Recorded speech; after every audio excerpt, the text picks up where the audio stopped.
There are different ways of representing binary numbers. So binary numbers are, yes, they're a set of ones and zeros. They generally follow a column where the columns are 2 to the certain power. But they can also be represented in other ways. For example, another way is the gray code. The gray code is where you can only have one of the numbers changing between states. If you're counting, say, as you're counting up or counting down, only one of the units is changing between the different states, the different numbers. So another way of representing binary numbers is BCD. So with BCD, again taking a decimal number, in this case something like 508, and that's to the base 10. What you would do here is that you take each individual decimal number and represent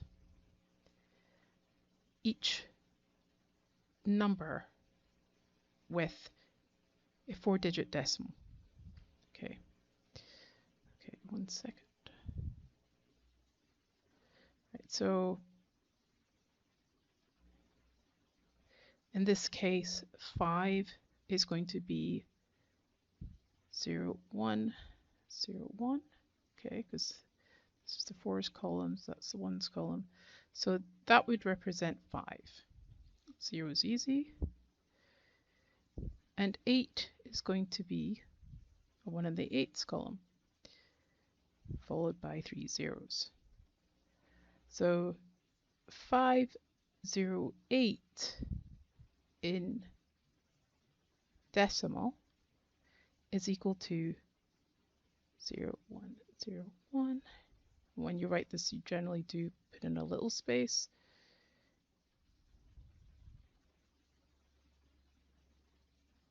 And then you call that BCD.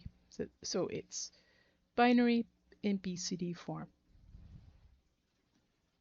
And sometimes, if you're thinking about it, sometimes you store numbers not for their numerical value. You know, things like phone numbers. You're going to store a phone number somewhere. It might make sense to store it BCD because that is how it's going to be represented. I mean, you're never going to be adding phone numbers together or anything like that.